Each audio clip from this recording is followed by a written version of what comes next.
tardes. Espero que la hayan pasado bien. No sé cuánta hora de repetición aquí en lo que se ha dicho hasta ahorita. Ah, pero son dos tópicos que yo creo que dentro de las taquicardias ventriculares son las, ah, las, las situaciones clínicas donde a través de los años nos hemos dado cuenta que hemos fallado y, y es un grupo de pacientes, las septales y los papilares, que al menos en nuestra práctica no son infrecuentes. O sea, vamos a empezar a discutir, son charlas cortas porque teóricamente eran 10-15 minutos, a las taquicardias ventriculares septales, cómo reconocerlas, mapear y hacer la ablación. Vamos a empezar por definir algunas características básicas de las taquicardias septales, que son los conceptos que nos hacen pensar que hay un problema septal. La localización del septum es tal que el septum, por definición anatómica, no tiene epicardio. Entonces, una de las razones por las que nosotros nos dimos cuenta de estas taquicardias, porque eran pacientes referidas a nuestro centro para ablación epicárdica, por ablación endocárdica fallida. Y por definición, si el septum tiene un lado en el ventrículo derecho y un lado en el ventrículo izquierdo, no tiene comunicación epicárdica. Entonces las anormalidades del sustrato van a ser endocárdicas, intramurales, pero el epicardio siempre va a ser normal. Y esto es algo importante de tener en cuenta porque parece muy sencillo y muy básico, pero cuando uno falla en taquicardia ventricular, lo primero que piensa es porque es epicárdico. Pero la razón aquí que uno falla es porque es intramural, no porque es epicárdico. El epicárdico no tiene nada que ver con las taquicardias septales. Otro concepto importante es que un tercio de los pacientes con taquicardias septales que se presentan al laboratorio, taquicardias ventriculares septales, tienen un endocardio bipolar en el ventrículo derecho y en el ventrículo izquierdo completamente normal. Entonces, si hay una taquicardia que viene dentro del septo y el endocardio es normal y el epicardio es normal, lo que vamos a discutir es cómo sospechar la existencia de un sustrato intramural que le puede dar cabida a estas taquicardias. Y la forma es básicamente lo que vieron hoy en el caso, excepto que el endocárdico estaba normal, pero es tratar de imaginarse qué es lo que está pasando más allá del endocardio. Y en estos pacientes la imagen es muy importante. La imagen con resonancia magnética, con eco, con PET scan es muy importante. Y uno de los conceptos que ha sido muy útil es utilizar el mapeo unipolar. Y yo estoy seguro que esto ya se ha discutido múltiples veces el día de hoy, pero es el uso de hacer un mapeo endocárdico y ver al voltaje unipolar para tratar de predecir qué es lo que está pasando más allá del endocardio. Cuando lo haces en la pared libre del ventrículo derecho o del ventrículo izquierdo, estás tratando de predecir lo que está pasando en el epicardio. Cuando lo haces en el septum, estás tratando de predecir lo que está pasando dentro del septum. Y es tan útil como es para predecir el epicardio, es tan útil, al menos clínicamente, para predecir lo que está pasando intramuralmente en el septum. Y una de las cosas que nos dimos cuenta es que estos pacientes, aunque tengan taquicardias lentas, nunca conseguíamos potenciales medio diastólicos. Nunca conseguimos ninguna de las características perfectas para hacer una ablación.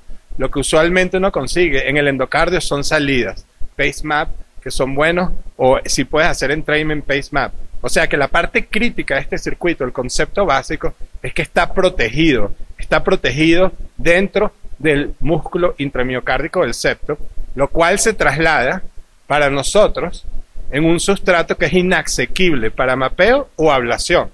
Y este es el reto de estos pacientes en el día a día. Obviamente son pacientes que en general, como dijo Víctor esta mañana, es el grupo de pacientes no isquémicos que tienen probablemente peor pronóstico porque tienden a tener cardiomiopatías más avanzadas. En la publicación de Pablo de la Vela que Víctor discutió, es el grupo que tiene anormalidades anteroseptales. Y este grupo se presenta con taquicardias de morfologías diferentes, bien sea de bloqueo de rama izquierda o de rama derecha, lo que quiere decir que la salida está de un lado y de otro, salen del lado derecho y salen del lado izquierdo. Y a veces tienen morfologías inusuales, que es lo que les voy a explicar, que es lo que hace de inmediato sospechar que es algo intraseptal. Y el reto es hacer la ablación, porque la eliminación de la taquicardia muchas veces es incompleta. Uno puede eliminar la taquicardia clínica y te quedan 4 o 5 taquicardias inducibles. Y de una vez, cuando uno ve a estos pacientes, tienes que empezar a pensar que para poder, yo lo que le explico a los pacientes para que entiendan, porque a veces necesitan más de un procedimiento, desafortunadamente, es que es como cocinar un bistec, un pedazo de carne well done. Para uno poder cocinar le tienes que aplicar de los dos lados, el lado derecho y el lado izquierdo. En nuestra experiencia hoy en día, para hacer la ablación de estos pacientes, tienes que aplicar del lado derecho y del lado izquierdo. Y ya vamos a ver eso en pocos momentos. Características electrocardiográficas. Esto sale de la publicación de nosotros en PEN, de Harris Sakani, cuando estaba con nosotros. Y esencialmente les voy a enseñar los electros porque una palabra puede ser mucho, pero una imagen es mucho mejor. Pero pueden ser pacientes de cualquier tipo. Bloqueo de rama derecha con eje superior o eje inferior. O sea, pueden salir abajo en el septum o arriba enfrente de la válvula aórtica. Muy basales. Lo interesante es que tienen ciertas características que no tienen sentido. Son taquicardias que son usualmente positivas en uno. Uno cuando ve taquicardias positivas en uno, ya de una sabes que estás con taquicardias septales. Cuando son taquicardias negativas en uno, es lo que describió Víctor, laterales. Cuando son negativas en uno con eje superior, etc. Pero estas son taquicardias que son positivas en uno. Tienen eje superior o inferior y tienen algunos patrones raros, que a veces son positivos en 2 y negativos en 3, positivos en 2, negativos en 3, positivos, y ahí se va mezclando. Y todas estas taquicardias, usualmente con eje inferior, terminan siendo ablacionadas desde la línea paragiciana. ¿Por qué? Porque es donde está, no es que sean taquicardias paragicianas, son taquicardias septales, pero el GIS va por el septum. Y una de las características clásicas, como les voy a enseñar, es que estos pacientes tienen, ya antes de llegar al laboratorio, enfermedad de la conducción, porque tienen enfermedad del septum. Y tienen típicamente al menos bloqueo de primer grado, algunos tienen bloqueos de primer grado y bloqueos de rama derecha o rama izquierda, y algunos ya se presentan con bloqueo completo. Un paciente de 50 años con bloqueo completo que necesitó un marcapaso a los 50, 49 años y taquicardia ventricular, para mí de una vez tiene sustrato septal. Y eso lo vemos frecuentemente en los Estados Unidos. Esto es interesante, un 24% de los pacientes en esta serie de 36 pacientes tienen un patrón de ruptura en B2. Y es importante reconocerlo porque es otra clave. Es positivo en uno, negativo en B2, positivo en B3, las que vienen del tope, o al revés, negativos en B1, positivo en B2 y negativo en B3, las que son bloqueo de rama isquérea que tienen eje superior. Esto te hace pensar que la salida está saliendo en la parte de abajo y en la parte de arriba del septum. Y lo que vamos a ver de bloqueos de rama izquierda atípicos. Esto es un electro bastante clásico de una taquicardia septal con eje superior. Lo ves muy positivo en uno. Ya de una vez tienes que estar pensando que hay una salida septal, pero fíjate, tú lo que esperarías en esta transición es que si es negativo en B1 y negativo en B3, debería ser negativo en B2. Pero tiene una R mucho más grande que la R en B1 o en B2. Esto no tiene sentido. Con un eje que es más que todo izquierdo, con una R en ABR, pero muy positivo en uno. Son taquicardias que tú ya empiezas a pensar que tiene un componente septal.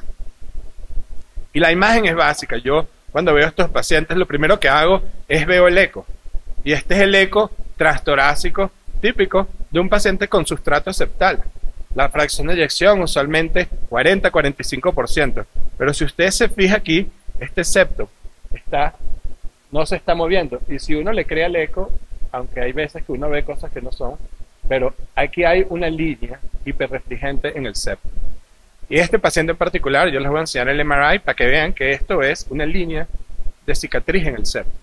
Este paciente es un paciente diferente, tiene una fracción alrededor del 40% con taquicardia ventricular, pero mira el septum no se mueve. Es un septum que parece hiperrefringente y como sólido, rígido, no se mueve, no se contrae.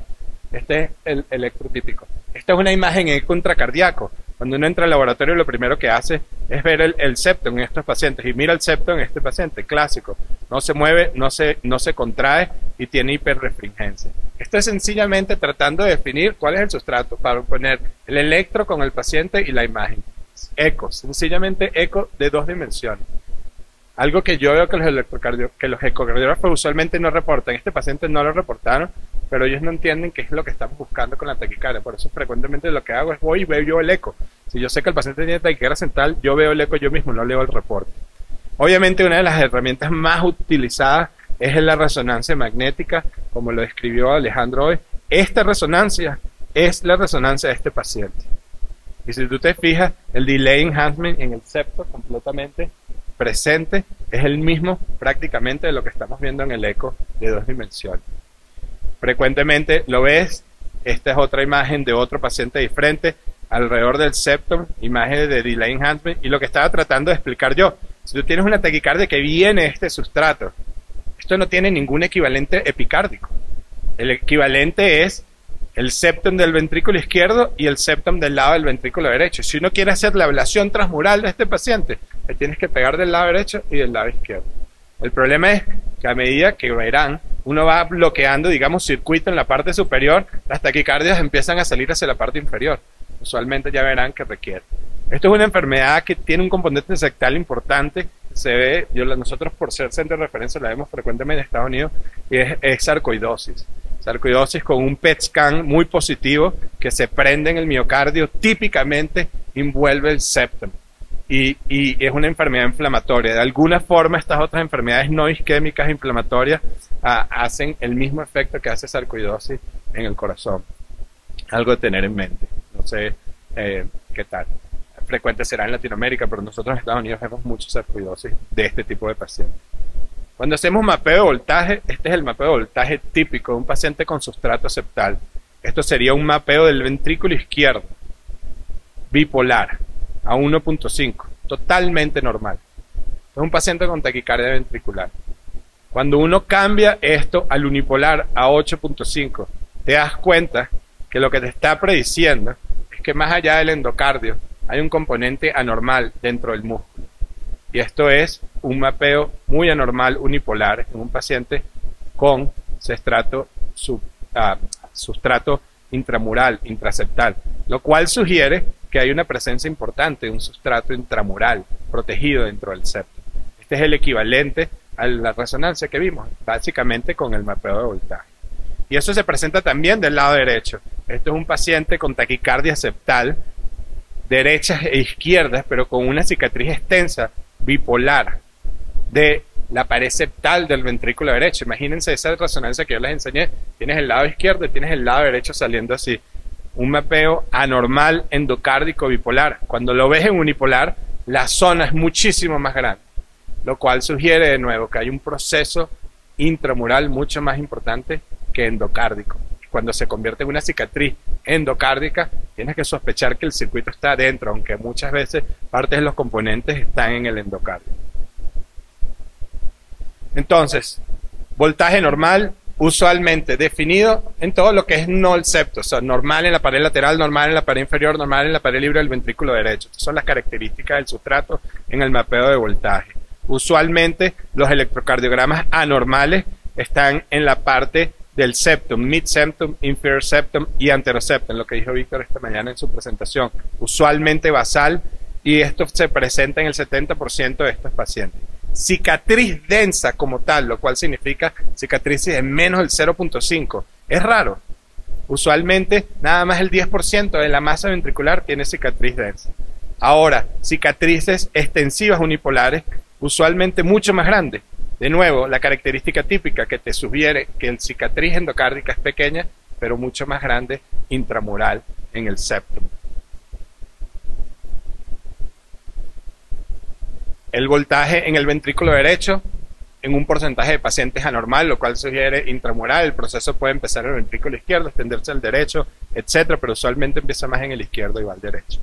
Y esto es lo otro importante, en un porcentaje de pacientes como nosotros no sabíamos qué era lo que estábamos haciendo al principio, pues estos eran pacientes que venían y no entendíamos de dónde venían las taquicardias. En 5 pacientes fuimos al epicardio y la mayoría de ellos fueron normales. De nuevo, esto no tiene un componente epicárdico. O sea, cuando nosotros vemos estas características electrocardiográficas, estas características de voltaje, en vez de perder tiempo tratando de ir al epicardio, hoy en día perdemos tiempo haciendo otra cosa que les voy a enseñar en un momento. Les voy a presentar un caso porque yo creo que ya con esto les explico más en detalle lo que estamos viendo. Esto es un paciente con esta taquicardia del tracto de salida, bloqueo de rama izquierda con una pequeña R, pero una S más profunda. Te das cuenta en B2 como esa S se hace muchísimo más profunda y la R se hace más pequeña, pero tienes un pattern break. En B3 se hace positivo de nuevo. Esto es clásico para algo intramural. Esto es algo intramural que está saliendo enfrente de la válvula aórtica.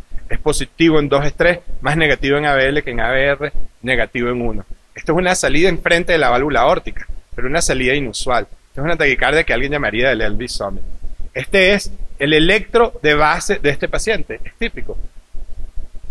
Ritmo sinusal, bajo voltaje en algunos leads, pero no tan enfermo, pero bloqueo de primer grado. Algo que usualmente uno piensa que es totalmente benigno, pero un paciente con este tipo de taquicardia, que tengan problemas de la conducción, te dice de una vez que aquí hay un componente intramural porque está afectando el sistema de conducción que va por el septo. ¿Qué pasa en estos pacientes cuando entramos al laboratorio? Hoy en día, en vez de perder tiempo tratando de ir epicardio, porque sabemos que no es, les voy a enseñar lo que hemos hecho porque es súper interesante. Y esto ha sido descrito por el grupo de Chief en UCLA y en Houston desde las arterias coronarias. Pero yo, como no soy intervencionista, que tengo respeto a las arterias coronarias, y los intervencionistas que trabajan con nosotros no les gusta estar metiendo wires que no tienen que meter en las arterias coronarias, especialmente en el LAD. O sea que nosotros lo que hicimos fue decir, bueno, si tomamos una buena venografía del sistema venoso, valga la redundancia, podemos encontrar a lo mejor este tipo de ramas. Lo ves acá. Esta pequeña ramita que vas acá. Esta pequeña rama se está metiendo acá y acá hacia el septo.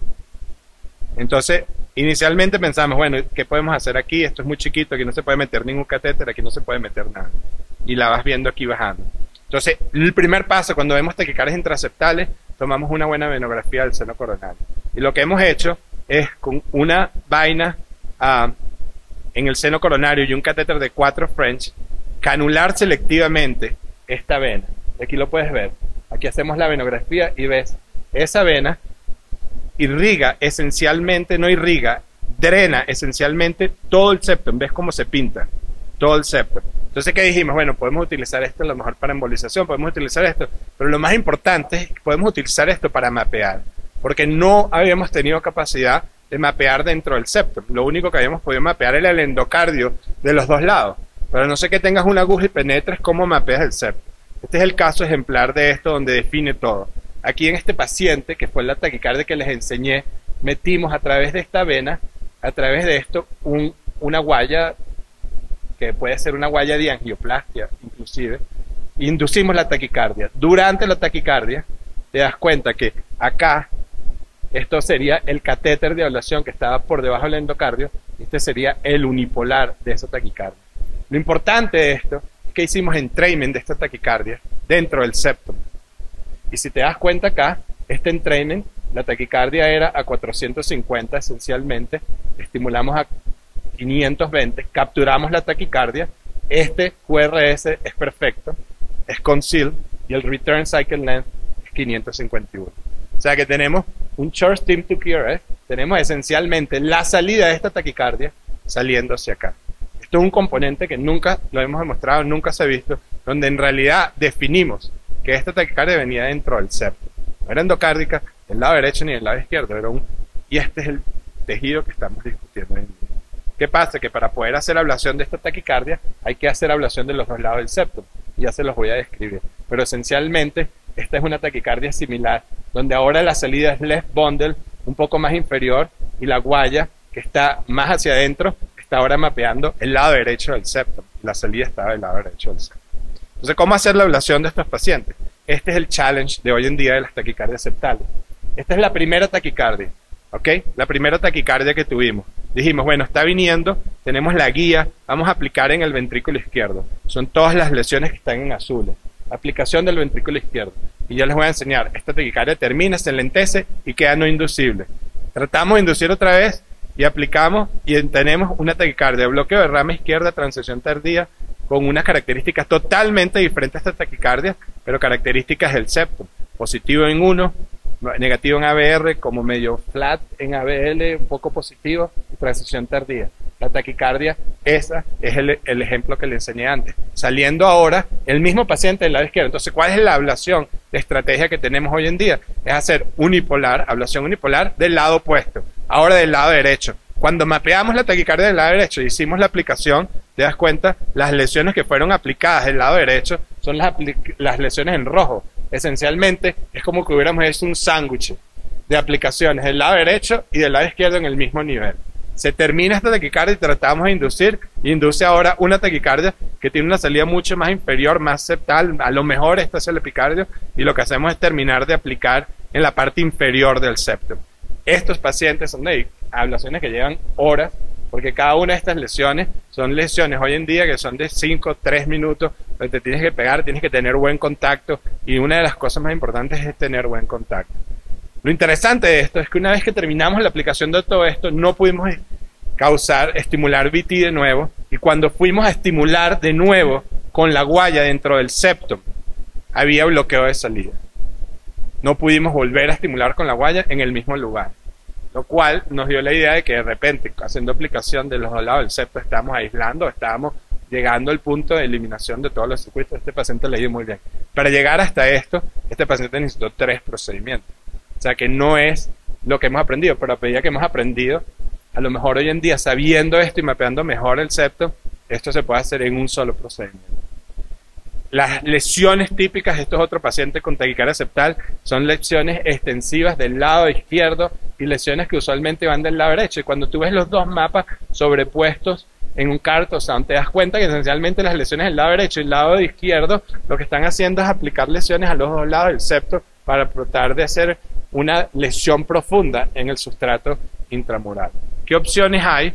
La otra opción, este es un paciente que hicimos aquí en la Fundación Cardioinfantil hace como un mes, es un paciente con un sustrato intraseptal importante, después de una cardiomiopatía isquémica y un reemplazo valvular, ves que tiene una válvula aquí, hicimos el mismo procedimiento, tratar de mapear dentro del septum claramente intraseptal, pero hoy en día la posibilidad, que yo creo que es útil, lo que pasa es que lleva mucho trabajo porque tienes que aplicar cada una de esas lesiones a todo nivel del septum. Esto es aplicación bipolar. En vez de ser unipolar, que es el catéter en el endocardium a un parche en la piel, es de un catéter, en este caso un Thermacol, a un catéter de 8 milímetros del otro lado. Y el catéter de 8 milímetros actúa como el grounding, el catéter irrigado actúa como el catéter activo, y lo que estás tratando de hacer es hacer una lesión más grande. Y le puedo decir que funciona. Este es el tipo de lesión que se creó en ese paciente. La ves acá. Aquí estamos aplicando en ese momento y te das cuenta como la lesión va a todo lo largo del septum. Lo que pasa es que estos son taquicardias no mapeables. Si vas a hacer una modificación de sustrato en una taquicardia intraseptal, le puedo decir que esto llevó horas poder hacer todo ese nivel de lesiones a ambos lados del septum.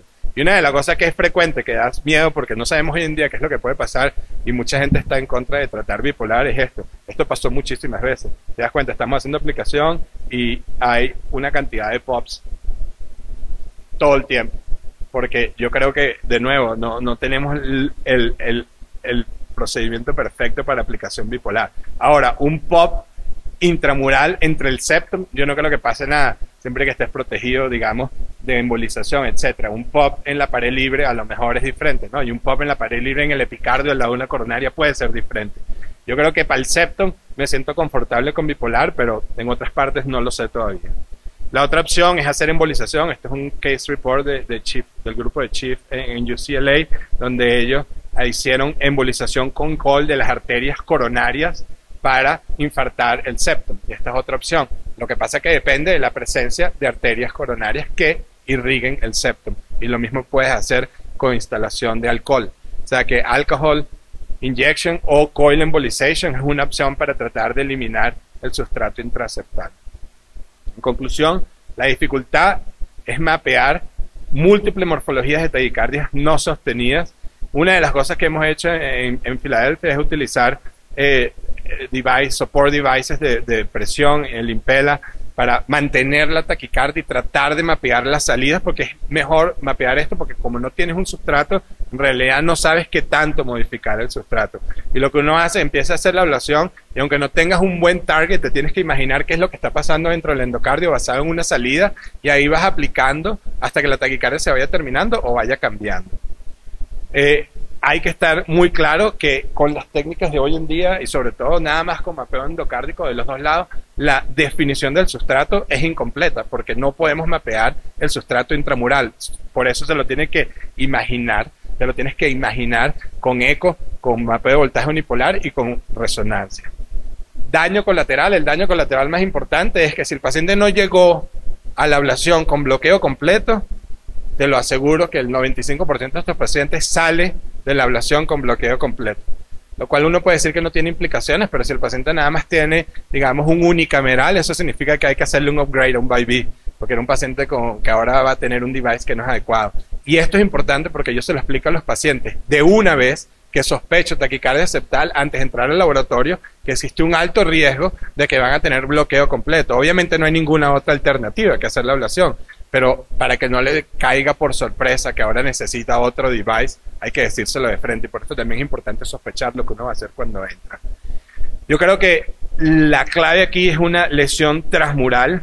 La fuerza de contacto ayuda, la posibilidad de hacer alcohol septal embolization, ablación bipolar o ablación muy cuidadosa unipolar de los dos lados. Son las únicas opciones que tenemos hoy en día. En mi opinión, hacer ablación quirúrgica del septum no funciona, porque los cirujanos no tienen acceso al septum. Para el cirujano poder tener acceso al septum, tiene que abrir la aorta. De otra forma, no puede entrar al septum. El cirujano tiene acceso al epicardio, pero no tiene acceso al septum, a no ser que pare el corazón, abra la aorta y trate de poner un catéter de cryo en el septum, en la aorta. Les puedo decir que los outcomes con cirugía para este tipo de sustratos, en mi opinión, no son muy buenos. Eso es todo para aceptarles. Muchas gracias. ¿Alguna pregunta?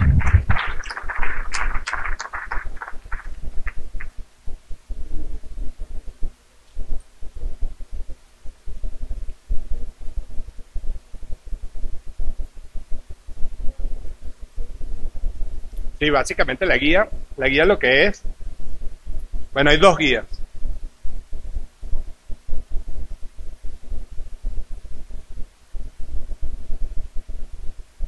La guía es, buscas la rama que baja en el septum y tienes dos opciones. La mejor forma es poner un agilos en el seno coronario y una vez que identificas la rama, usas un catéter Terumo de Fort French.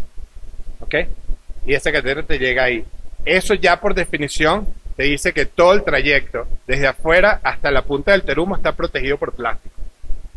Entonces hay un wire de Biotronic que se llama Vision Wire, que nada más está activo en la punta y todo el resto está protegido. Puedes usar eso. Y si no tienes eso, sencillamente cualquier wire de angioplastia, porque ya este punto está protegido por el terumo, lo conectas y eso lo conectas con unos alligator clips, con unos clips a un conector de Medtronic que se transforma y lo metes en el Pruca, en nuestro caso, y lo puedes meter hasta en el Carto o en Navex, y esencialmente es un recording unipolar del septum lo que tiene. Y puedes estimular y puedes hacer activación. Yeah, so we said that. You could do it from the coronary artery, but he's the only one who does it from the coronary artery because we don't, my interventional cardiologist, cuando yo le digo a mis intervencionistas que vengan y me pongan un wire en el LAD para nada más mapear, no les gusta mucho. But yes, you can do it from the coronary arteries and you can embolize. I show your case. Your cases. You can do it from the coronary arteries and you can embolize the coronary arteries. This is what she's talking about. You can, and I have one nice picture. ¿No? El hecho, and I don't know if you guys are translating or not, but, so, el hecho de que, y es importante saber los dos sistemas, porque hay veces que no tienes ramas arteriales, pero tienes ramas venosas. Y hay veces que tienes ramas arteriales y no tienes ramas venosas. El hecho de que tengas ramas venosas y arteriales no van una con la otra. Yo tengo pacientes que hemos hecho angiografía arterial y venosa y las ramas venosas están presentes, pero las arteriales no están presentes. What I'm saying is that sometimes you have arteries and no veins, sometimes you have veins and no arteries. So it's good to know both.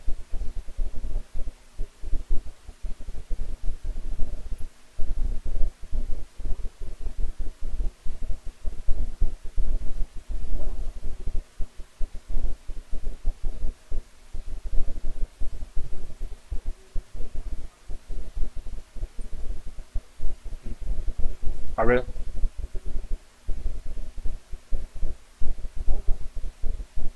Yeah.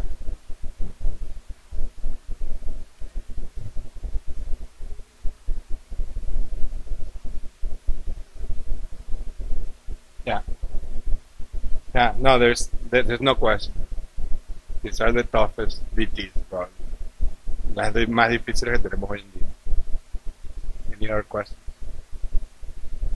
¿Alguien? ¿No? ¿A qué hora vamos a ir live?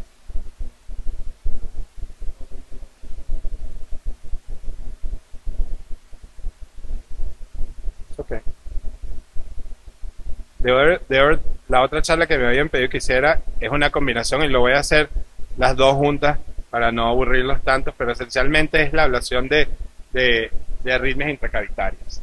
Las arritmias intracavitarias esencialmente es moderador, band y papilares del ventrículo derecho y tendones. La primera que Luis había puesto era el patrón electrocardiográfico y cómo reconocerlo.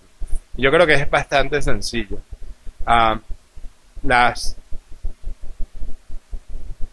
Ups. Ahí pensando. Ok. La definición esencial es que la mayoría de estos pacientes con arritmias intracavitarias son idiopáticas, aunque pueden haber arritmias intracavitarias en pacientes con infarto o con cardiomiopatía no isquémica, pero la mayoría son normales. Las arritmias clínicas son arritmias clínicas que pueden ser tan sencillas como extrasístoles, taquicardia ventricular y fibrilación ventricular, aunque tenga corazón sano. Por eso es una de las cosas importantes de reconocer estos síndromes.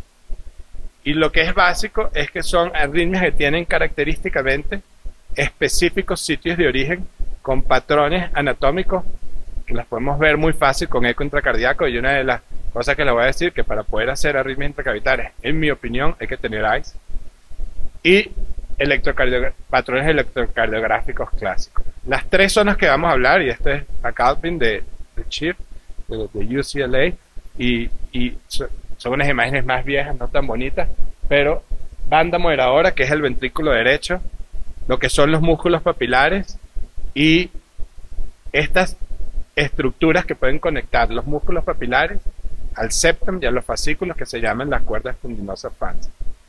Yo creo que esto describe nuestro interés, mi interés principal en esto. Este es un póster que presentó uno de mis colegas y pupilo de Andrea, que está en Penn ahorita, que se llama Pascual, en HRS en el 2015, y básicamente pone los sitios de orígenes de las extrasístoles que indujeron fibrilación ventricular en corazones normales, creo que son 21 pacientes. La mayoría de esas extrasístoles vienen acumuladas en tres zonas: las zonas de la banda moderadora y los músculos papilares del ventrículo derecho, y los músculos papilares posteromedial y anterolateral. O sea que estas son arritmias que pueden ser benignas en corazón normal, pero son arritmias que pueden ser malignas en corazón normal. Y por eso me parece tan importante la demostración de entender qué es lo que está pasando. Y lo clásico y uno de los retos de estas arritmias es que no solamente puedes tener una extrasístole, sino que se pueden presentar con diferentes extrasístoles. Este es un mismo paciente con taquicardias ventriculares repetitivas no sostenidas, y una de las taquicardias sale o se origina en el músculo posteromedial, la otra en el anterolateral, y así se alternan una con otra. Y son patrones que hay que reconocer, porque no es infrecuente ver este tipo de arritmias. La primera estructura que vamos a ver es la estructura que viene del corazón derecho, se extiende a la pared libre del corazón derecho, que es la banda moderadora. Y esencialmente el reto de hacer la ablación y el mapeo es que te tienes que imaginar que tienes como un dedo gordo dentro del ventrículo derecho que se está moviendo para adelante y para atrás constantemente. O sea que el reto de ablación y mapeo es tratar de poner un catéter en esta estructura que se está moviendo por el tiempo suficiente para poder aplicar una lesión. Eso es lo más difícil de estas taquicardias. Una de las reconstrucción con eco, yo pienso que es lo más importante para hacer taquicardias intraventriculares. Esto es CartoSound y la imagen de la banda moderadora y el músculo posterior que va a la válvula tricuspide en el ventrículo derecho. Esta es la reconstrucción clásica que hacemos para poder observar el ventrículo derecho. Y yo creo que no existe mejor forma de poder entender esto. Y cuando uno termina con esta imagen, esencialmente termina con este tipo de imágenes. Tienes la reconstrucción del ventrículo derecho, en verde la banda moderadora que se origina del septum y se va hacia la pared libre del ventrículo derecho, y todo esto es músculo con sistema de conducción que se origina de la rama derecha del sistema de conducción, y después tiene los músculos papilares, el posterior, el anterior, que salen de esta banda moderadora y le dan soporte a la válvula tricúspide. Y esencialmente estas son las estructuras intracavitarias del ventrículo derecho. El problema de esto es que son muy variadas, no existe un patrón específico, como en el ventrículo izquierdo, que es anterolateral y posteromedial. En el ventrículo derecho puedes tener cualquier número de variación de estructuras intracavitarias, o sea que por eso es que es importante reconocerlos con eco intracardiaco. Y este es el patrón clásico de extrasístole de un paciente con una extrasístole que indujo fibrilación ventricular, de paso, en el ventrículo, en la banda moderadora. Son arritmias de bloqueo de rama derecha, con transición tardía o sin transición, eje superior, positivas en uno, y obviamente con un eje izquierdo, negativas en ABR y negativas y positivas en ABL. Esto es un electro clásico de algo que viene de la parte inferior del ventrículo derecho, y cuando tiene tan poca transición uno sospecha que no son basales, sino que son más bien en la parte libre del ventrículo derecho, donde se inserta la banda moderadora. Nosotros publicamos 10 pacientes con extrasístoles de la banda moderadora que indujeron fibrilación ventricular, y estos son los 10 electrocardiogramas de estos pacientes. Tienen un patrón muy similar. Todas son positivas en 1. En estos pacientes, todas son negativas en 2, pero más negativas en 2 que en 3, porque la banda moderadora está más cerca de lead 2 que del lead 3, está más cerca del lado derecho. Todas estas arritmias tienen un eje izquierdo, y todas tienen morfología de rama izquierda con transición después de B4 o B5, usualmente B5 o B6. Y este es el electroclásico. Usualmente pueden tener duración de 150, pero varía entre 130 y 170. Algunas son bastante estrechas, otras son un poco más anchas. O sea que el QRS no te da todo. El patrón clásico es este tipo de patrón. Cuando uno ve este tipo de extrasístole, este tipo de taquicardia ventricular, con este patrón morfológico, tienes que sospechar banda moderadora o músculos papilares. Andrea tiene publicación de músculos papilares del ventrículo derecho, y el patrón electrocardiográfico era similar. Este es un paciente con una extrasístole de la banda moderadora, que es short couple, induce taquicardia polimórficas y fibrilación ventricular. Por eso es en parte nuestro interés en estas taquicardias, porque hemos visto que esto no es frecuente, pero es algo que preocupa. En el ventrículo izquierdo la cosa es más sencilla, porque son dos grupos de estructuras, esencialmente el posteromedial y el anterolateral. Y cuando básicamente si uno tiene, digamos que un péndulo acá y corta el ventrículo en 3 partes, cuando te vas aquí en el septum, esto es importante porque las taquicardias septales son diferentes a las taquicardias que vienen del músculo papilar. Esencialmente esta es la zona fascicular, aquí tienes un corte hacia el músculo posteromedial y aquí tienes un corte al anterolateral. Y esencialmente esta es la base anatómica para entender el eco. Este círculo amarillo es el catéter de eco en el ventrículo derecho. Y si yo estoy viendo así, veo el septum. Si yo clock el eco un poquito, veo el posteromedial. Si yo clock el eco un poquito más, veo el anterolateral. Y es tan sencillo porque eso es exactamente lo que uno está haciendo con él. Y esencialmente se ve así. Este catéter está en el ventrículo derecho. Esta es una reconstrucción con CartoSound. Este es el posteromedial en un paciente con extrasístole posteromedial. Este es el anterolateral. Y lo que van a ver esencialmente es cómo se ve aquí en eco a medida que este fan de ultrasonido sube en los músculos papilares. Y vas a ver dónde está el catéter de ablación. Y aquí lo puedes ver. A medida que esto sube, que es lo que yo les dije, septal, si uno le da más clock, aparece el posteromedial.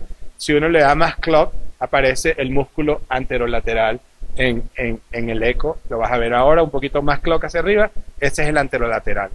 Y esta es la forma de identificar los músculos papilares en ultrasonido. Es muy sencillo. El ventrículo derecho no empieza en el septum y sube hacia arriba. Y si ya estás arriba, le das para el otro lado y bajas hacia el otro lado. Y ahí identificas el anterolateral y el posteromedial. Y esa es la idea de la anatomía. Cuando uno ve los patrones electrocardiográficos, son muy sencillos y muy básicos. Cuando uno piensa, el músculo posteromedial es una estructura que está en la parte inferior del corazón, en variación dependiendo de la salida hacia la base o hacia el ápex, pero hacia el septum. Y las taquicardias son típicamente bloqueo de rama derecha con transición en B3 o B4, eje superior pero lo importante del eje superior es que puede tener algunas variaciones. Perdón, este es el anterolateral.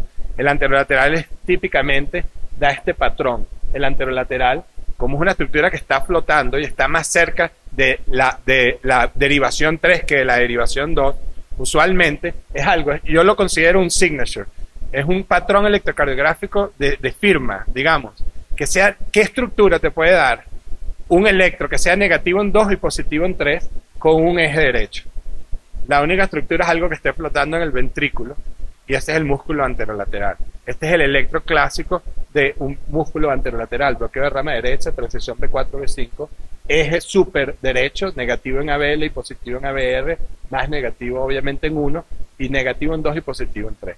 Y lo puedes ver over and over. Esta es una taquicardia ventricular del músculo anterolateral, lo mismo, bloqueo de rama derecha, transición más tardía porque era un músculo que estaba más apical, pero clásico, negativo en 2, positivo en 3. Cuando yo veo negativo en 2, positivo en 3, con un eje derecho, para mí es músculo anterolateral hasta que se demuestre lo contrario.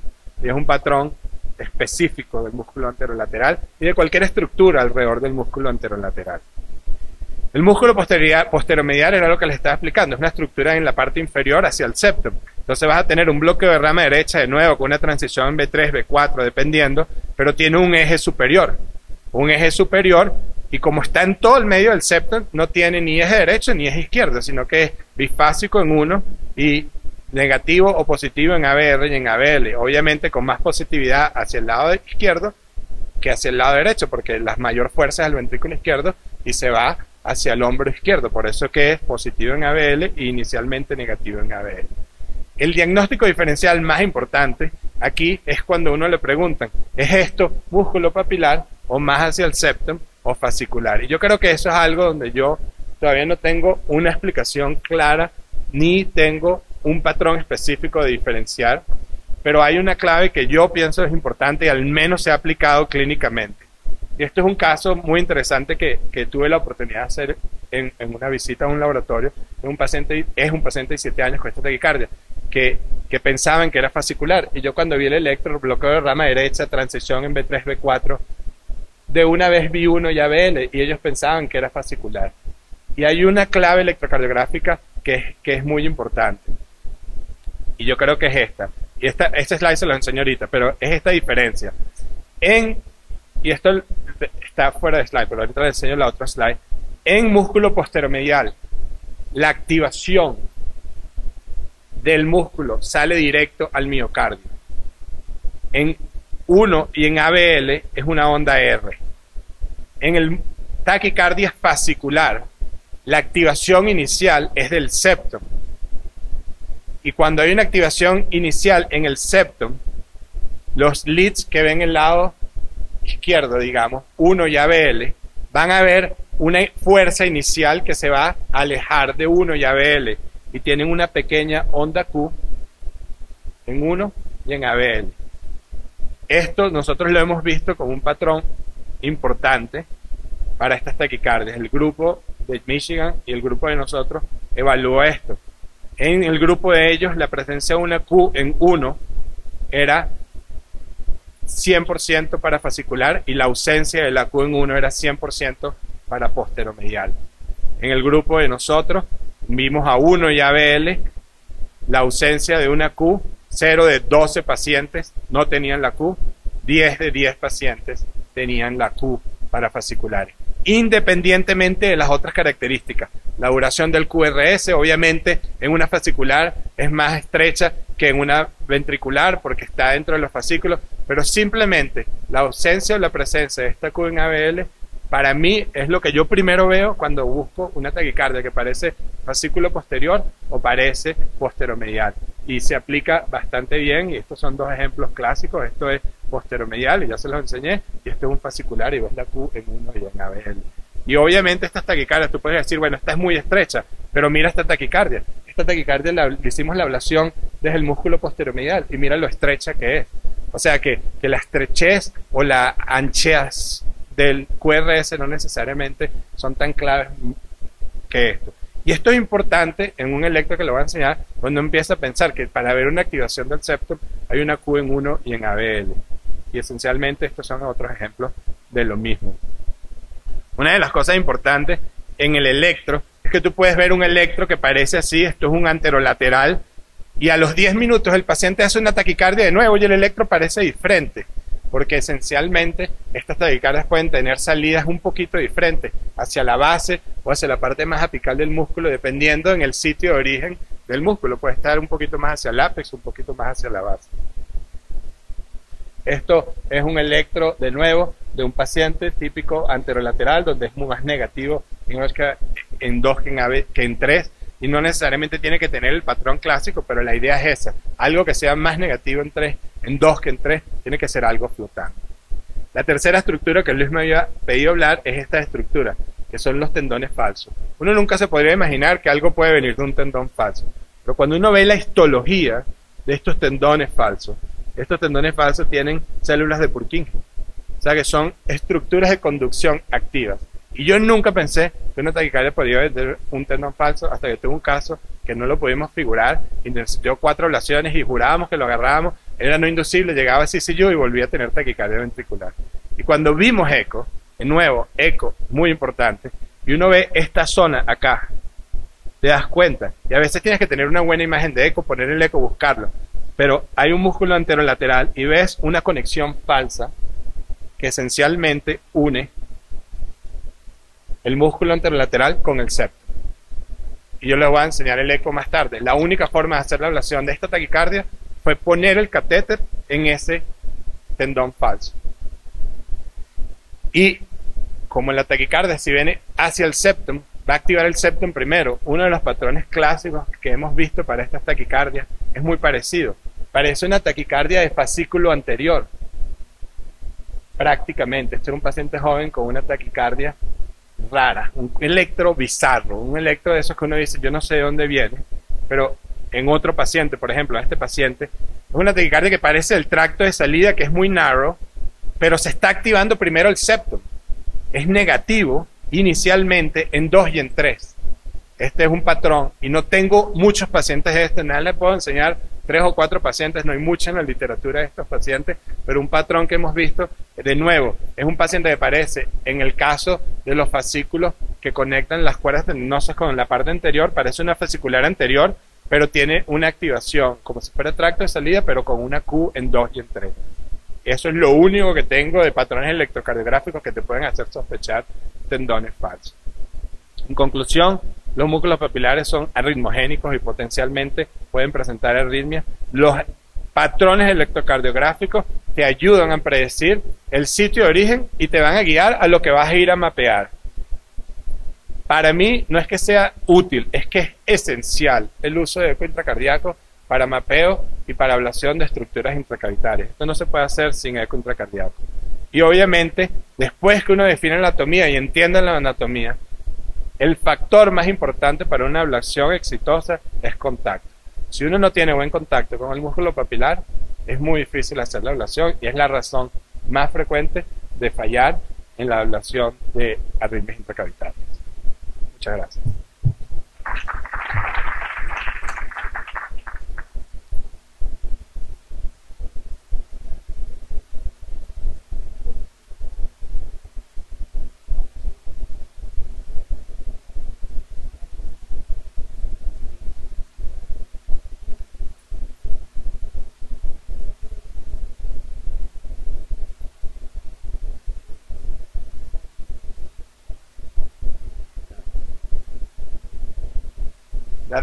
That's a great question. I have never seen from free wall to free wall. I have seen in echo, but I have not seen arrhythmias.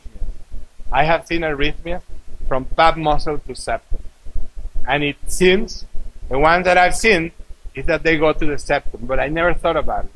I never thought if it can go the other way.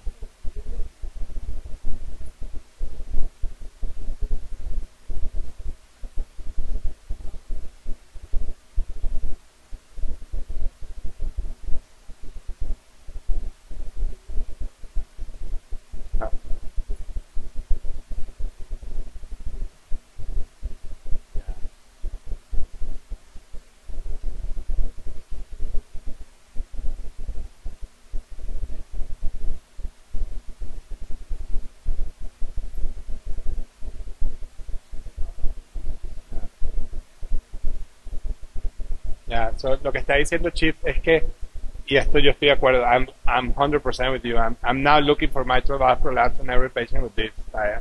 I'm so scared with mitral valve. I think it's real, you know. Es un síndrome maligno que ellos han descrito, Andrea, Chip, eran parte de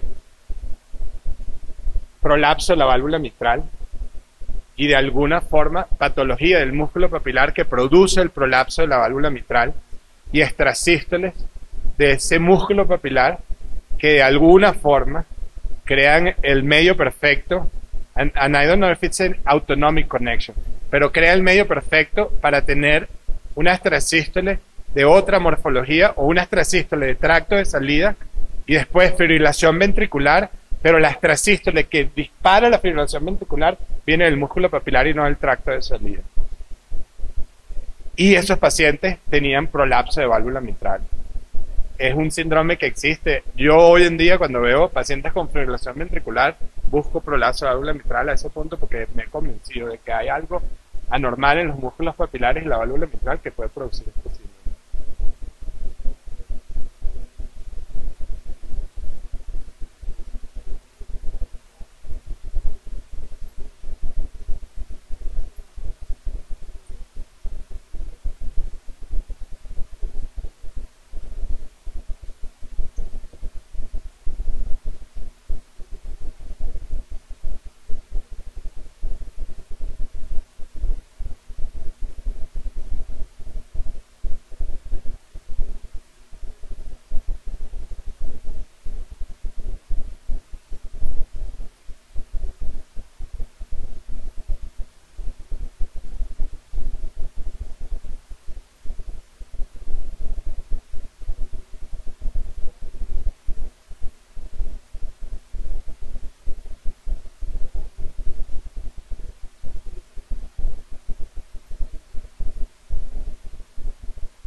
Yeah, I had already said all that. Essentially, there is, and I sent you this when I saw your paper. I would discuss this. This is a patient that presents with VIA and sudden death, and had a lot of outflow tract PVC, and they were lucky enough to capture the initiation of VIA. And you can see the PVCs are outflow tract. You also see that the coupling interval is different. Y una de las cosas que ellos describieron en este paper era la importancia de la variación del, ¿cómo se dice coupling? Del intervalo de acoplamiento de la extrasístole con el ritmo sinusal. Y las extrasístoles que tenían intervalo de acoplamiento variado no solamente predecían el origen del LVOT, pero un grupo de pacientes predecía que eran malignas. Y este es el electro perfecto para eso. Tú ves la extrasístole as variable coupling interval. Pero lo importante es que, en mi opinión, la extrasístole que termina siendo la que dispara la fibrilación ventricular no es la extrasístole del tracto de salida, es una extrasístole del músculo postoromedial. Y para hacerlo más dramático, lo que pasa es que esto no tiene nada que ver con esta charla. Les voy a enseñar otro electro. I don't know if I show you this, but this is what opened my eyes to this.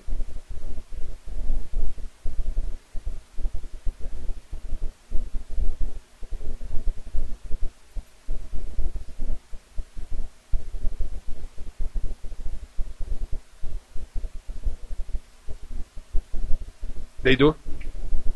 Yes, look at this one. And I don't have the 12 lead for this.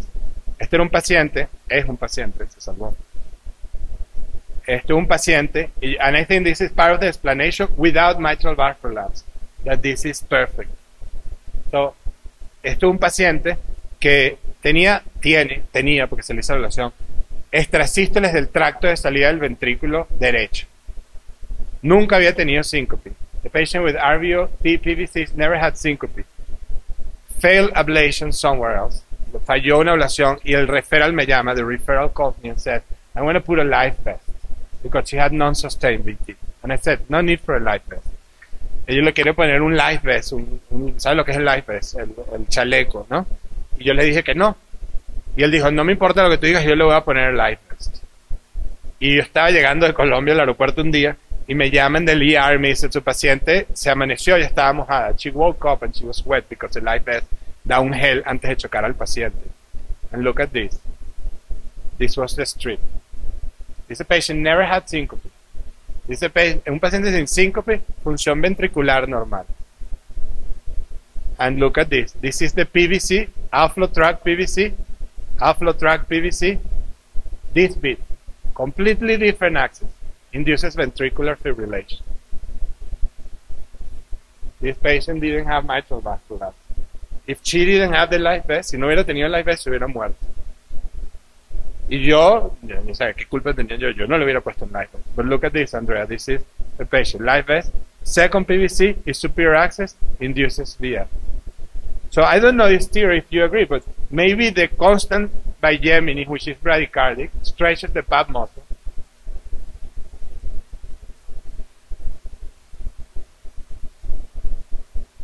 Yes. So maybe the origin is not in the muscle, it's higher up.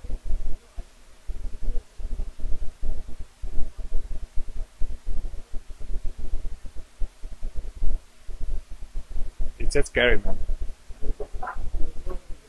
I think everybody have to have an ICD. Boston Scientific, St. Jude, Medtronic, Biotronic.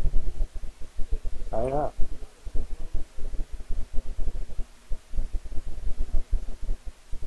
Yeah, but they're not benign, not because of the PVC, but because of what happens. It has nothing to do. Yeah. ¿Estoy supuesto a terminar o qué? ¿O todavía nos queda una charla? ¿No? ¿Estás ahí porque me estás regañando o qué? Estás con cara de que para afuera. Yeah, with Luis, what's going on?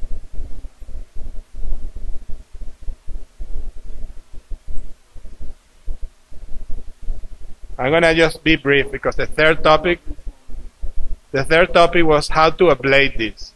And I'm just gonna give you my 2 cents on this because it's too much. But I'll tell you, this I already showed you. This is how bad fluoroscopy is for this. This is an original publication from 2008 in the UK, and they were estaban tratando de definir los papilares Moser con LV-gram. It's impossible to do. It has to be ice. Okay?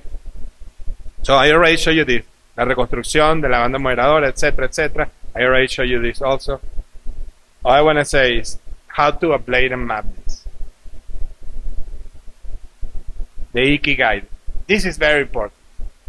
Porque yo creo que algunas de estas arritmias, is what you're saying, the abnormality in MRI, well, yo pienso que yo puedo ver la normalidad en eco. I think that I can see the abnormality in the pap muscle in eyes chip. This is a patient that came with this VT, which is the one that I showed you before, and I put the eyes.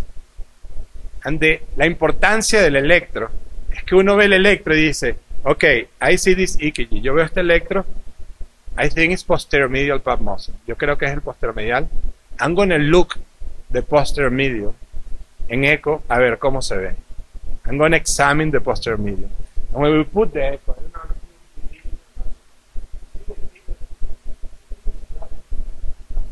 okay? So instead of wasting time, I take the catheter, agarro el catheter, and I put it at the tip of the pap muscle. Okay? So I put the catheter. This is the catheter. This is the tip blown up.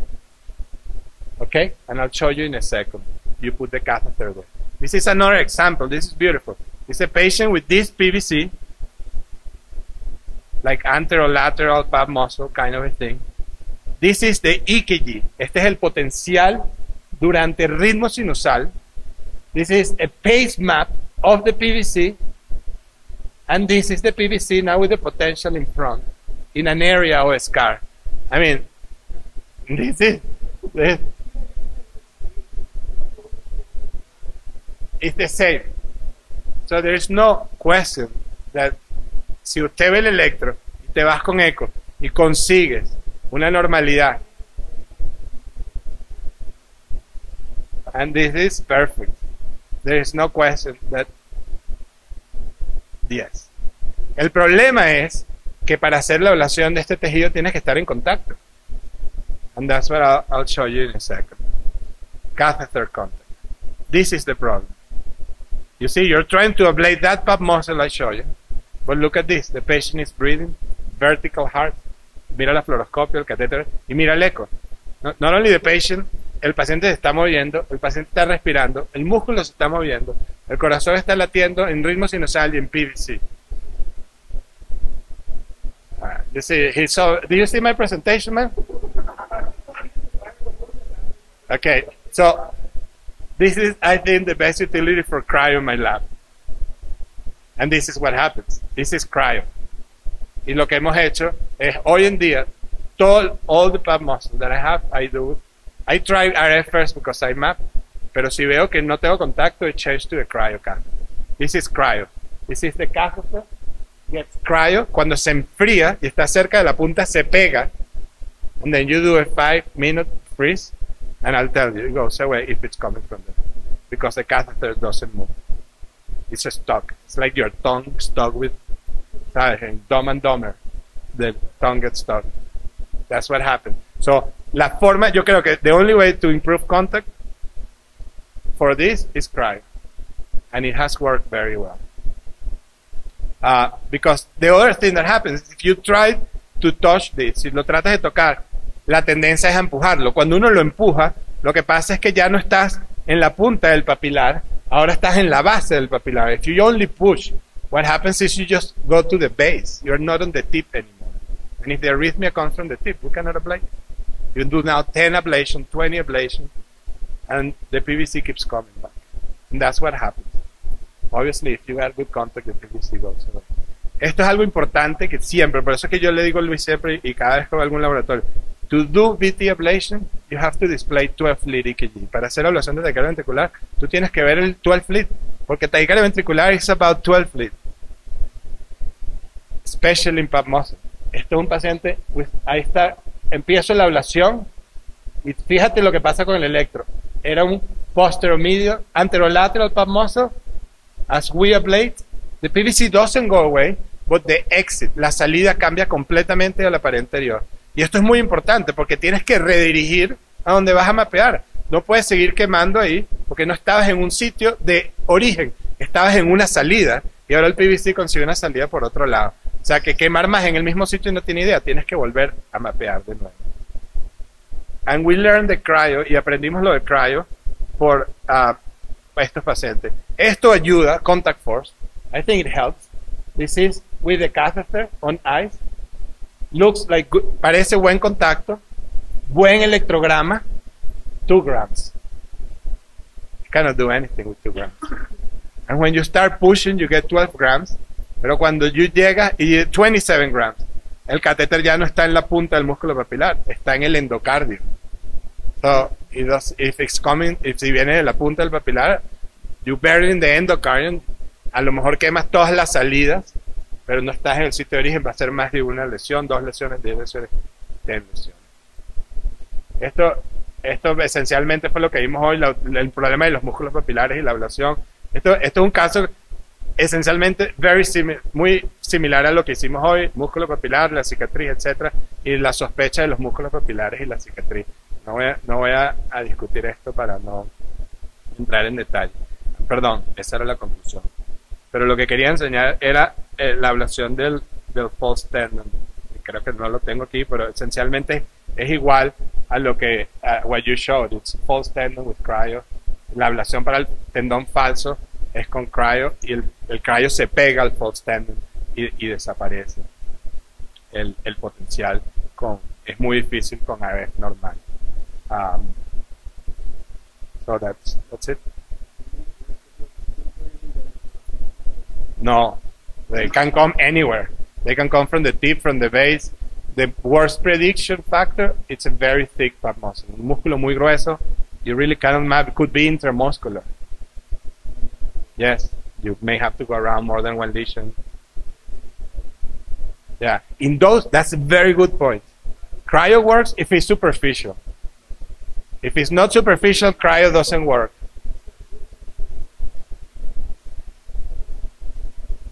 Yeah.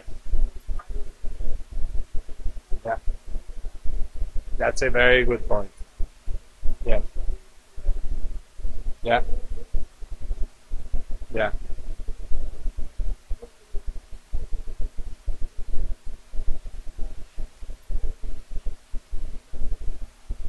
Yeah, that's very hard. Okay.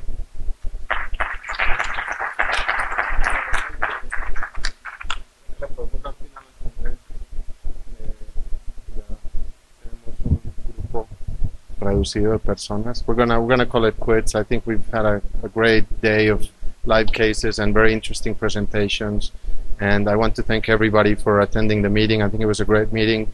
I want to thank our international speakers, Victor, Andrea, Shiv, and Fermin, who's part of our team. So